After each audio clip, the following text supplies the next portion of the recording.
ಹೋಗ್ತಿರ್ತೈತಿ.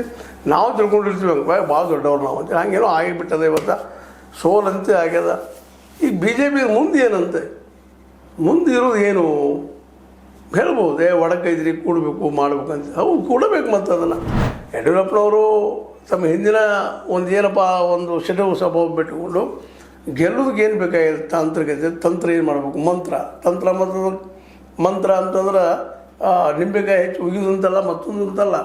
ಕುತ್ಕೊಂಡು ವಿಚಾರ ಮಾಡಿ ನಾವು ಕಾಂಗ್ರೆಸ್ಸನ್ನು ಸೋಲಿಸೋದು ಇದರಿಂದ ಕರ್ನಾಟಕದಲ್ಲಿ ಸುಲಭಿಲ್ಲ. ಯಾಕೆಂದರೆ ಮಮತಾ ಬ್ಯಾನರ್ಜಿ ಅವರು ಒಂದು ಹುಂಬತನ ಇತ್ತು, ದಾಳಿ ಮಾಡೋ ನೇಚರ್ ಇತ್ತು, ಮತ್ತು ಎಲೆಕ್ಷನ್ ಸಮಯದಲ್ಲಿ ಏನೇನೋ ಗದ್ದಲ ಮಾಡುವಂಥ ಒಂದಿಷ್ಟು ನೇಚರ್ ಇತ್ತು. ಅದಕ್ಕೆ ಅವ್ರ ಮೇಲೆ ಏನೋ ಅಟ್ಯಾಕ್ ಮಾಡಿ ಏನೋ ಮಾಡಿ ಗೆಲ್ತಾರೆ ಅಂತೂ ಒಂದು 10 ವರ್ಷ ಬೆನ್ನತ್ತೆ. ಆದರೆ ಅದೇ ಪರಿಸ್ಥಿತಿ ಸಿದ್ದರಾಮಯ್ಯನ ಕುರಿತಾಗಿ ಇಲ್ಲಿ ಬರಲಿಕ್ಕೆ ಸಾಧ್ಯ ಇಲ್ಲ. ಕರ್ನಾಟಕ ಸಿದ್ದರಾಮಯ್ಯನವರು ಅತ್ಯಂತ ಬುದ್ಧಿವಂತರು ಚಾಲಾಕಿದ್ದಾರೆ, ಇರ್ಬೋದು ದಿಟ್ಟತನದಲ್ಲಿ ನಮ್ಮ ಮಮತಾ ಬ್ಯಾನರ್ಜಿ ಅವರು ಹೆಚ್ಚಿರ್ಬೋದು.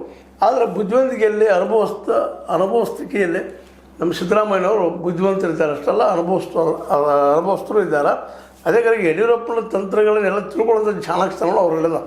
ಹೀಗಾಗಿ ಈ ಮುಂಬರುವ ಚುನಾವಣೆಯಲ್ಲಿ ಗ್ಯಾರಂಟಿ ಇದೆಯೇ ಅವ್ರು ಮತ್ತೆ ನಾವು ಇನ್ನೊಂದು ಎರಡು ಸೇರಿಸ್ತಾರಬೇಕಾದ್ರೆ ಕಾಂಗ್ರೆಸ್ಸಿಗರು ಒಂದು ಶಿಕ್ಷಣ ಮತ್ತು ಇನ್ನೊಂದು ಆರೋಗ್ಯ.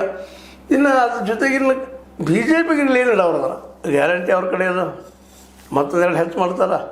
ಮತ್ತು ಇದು ಹೇಳಿ ಗ್ಯಾರಂಟಿ ಹೇಳಬೇಕು, ಮತ್ತೆ ಗ್ಯಾರಂಟಿ ಹೇಳಬೇಕು. ಇದಕ್ಕೆ ಹೆಚ್ಚಿನ ಹೇಳ್ಬೇಕಾದ್ರೆ ಕಡಿಮೆ ಹೇಳೋಂಗಿಲ್ಲ. ಅದು ಹೆಂಗಂದ್ರೆ ಡೋಸ್ ಇದ್ದಂಗೆ ಡೋಸ್ ಕೊಟ್ಟು ಒಂದು ಫಿಕ್ಸ್ ಆಗಿರ್ತದೆ. ನೀವು ಮಾತ್ರ ಕೊಡ್ಬೇಕು, ಅದಕ್ಕೆ ಹೆಚ್ಚಿನ ಡೋಸ್ ಕೊಡ್ಬೇಕು. ಹಂಗಿಲ್ಲ, ಗ್ಯಾರಂಟಿ ಹೆಚ್ಚಿನ ಏನು ಕೊಡೋ ಅವ್ರಿಗೆ ಇನ್ನೊಂದು 4 ಕೊಡ್ತೀರಿ ಗ್ಯಾರಂಟಿ. ಬಿ ಜೆ ಪಿಗರು ಅಷ್ಟು ಸಾಧ್ಯ ಅದರ ಆಡಳಿತಕ್ಕೆ ಬಂದ್ರೆ. ಯಾಕಂದ್ರೆ ದಿಲ್ಲಿಯಲ್ಲಿ ಒದ್ದಾಡ್ತಾ ಇದ್ದಾರೆ ರೇಖಾ ಗುಪ್ತಾವ್ ಏನೇನೋ ಜಿದ್ದಿಗೆ ಬಿದ್ದೀನಂತ ನಮ್ಮಲ್ಲಿ ಕನ್ನಡದ ಗಾಂಧಿ ಮಾತು ಯಾವಾಗ ಬಿದ್ದು ಏನೋ ಮಾಡಿದಂತ ಹಂಗೆ ಏನೋ ಕೊಟ್ಟರು. ಇವತ್ತೆಲ್ಲ ಸಾಲ್ವ್ ಮಾಡಲಿಕ್ಕೆ ಸಾಧ್ಯ ಆಗ್ತಾ ಇಲ್ಲ. ಅವರು ಅದರಲ್ಲೂ ವಿಶೇಷವಾಗಿ ಕೇಜ್ರಿವಾಲ್ರು ಬುದ್ಧಿವಂತರು, IIT ಓದಿದವರು, ಪಾಸ್ ಆದವರು, ತಿಳುವಳಿಕೆ ಇದ್ದಂಥವ್ರು, ವ್ಯವಹಾರ ಬಗ್ಗೆ ಸಾಕಷ್ಟು ನಾಲೆಜ್ ಇದ್ದಂಥ ವ್ಯಕ್ತಿ. ಅವರೇನೋ 5-6 ಗ್ಯಾರಂಟಿಗಳು ಕೊಟ್ಟು ಜಗಿಸ್ತಾ ಇದ್ರು. ಆದರೆ ಅದೇ ಜಗಿಸ್ಲಿಕ್ಕೆ ನಮ್ಮ ರೇಖಾ ಗುಪ್ತಾ ಅವರಿಗೆ ಆಯಿತು. ಅವರು ಬುದ್ಧಿವಂತರಿದ್ದಾರೆ, ಸಾಕಷ್ಟು ವಕೀಲರು ಇದ್ದಾರೆ, ಎಲ್ಲ ಇದ್ದಾರೆ ಸರಿ. ಆದರೆ ಜನರ ಮನಸ್ಸು ಗೆಲ್ಲುವಲ್ಲಿ ವಿಫಲರಾಗ್ತಾ ಇದ್ದಾರೆ ಅನ್ನೋದು ಇತ್ತೀಚೆಗೆ ಕಂಡು ಬರುವಂಥ ವಿಷಯ. ಅಂದರೆ ಹೇಳಬೇಕಾಗಿದ್ದಿಲ್ಲ ಏನಪ್ಪ ಅಂದ್ರೆ ಬರೀ ಗ್ಯಾರಂಟಿ ಕೊಟ್ಟರಲ್ಲ, ನೀವು ಮುಂದೆ ಮಾಡಬೇಕಾಗಿದ್ದೇನು ಬಿ ಜೆ ಪಿಗರು ಕರ್ನಾಟಕದಲ್ಲಿ ಗೆಲ್ಲಬೇಕಾಗಿದ್ರೆ.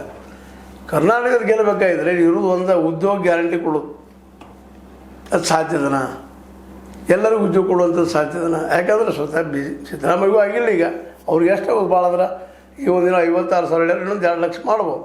ಅದಕ್ಕೆ ಹೆಚ್ಚಿಂದ ದೇಶಪಾಂಡೆ ಅವರ ಅಭಿಪ್ರಾಯದಲ್ಲೇ ಹೆಚ್ಚು ಕಡಿಮೆ 4-5 ಲಕ್ಷ ಜನ ಅನ್ಎಂಪ್ಲಾಯ್ಡ್ ಇದ್ದಾರೆ. ಅವರಿಗೆಲ್ಲ ಏನು ಮಾಡೋದು ಅದು ಬೇರೆ ವಿಷಯ. ಆದರೂ ಸಹಿತ ಇಷ್ಟರೇ ಒಂದು ಕೊಡೋ ಪ್ರಯತ್ನ ಮಾಡಿದ್ದಾರೆ.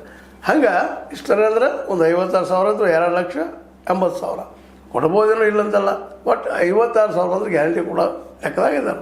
ಹೀಗಾಗಿ ಏನಾಗಿದೆಪ್ಪ ಅಂತಂದ್ರೆ ಉದ್ಯೋಗ ಸೃಷ್ಟಿ ಅದರ ಹೇಳಬೇಕಾಗುತ್ತದೆ ಇವತ್ತು. ಅದು ಬಿಟ್ಟು ಮತ್ತೊಂದು ಆದಿಲ್ಲ ನಮ್ಮ ಕರ್ನಾಟಕದ ಬಿ ಜೆ ಪಿ.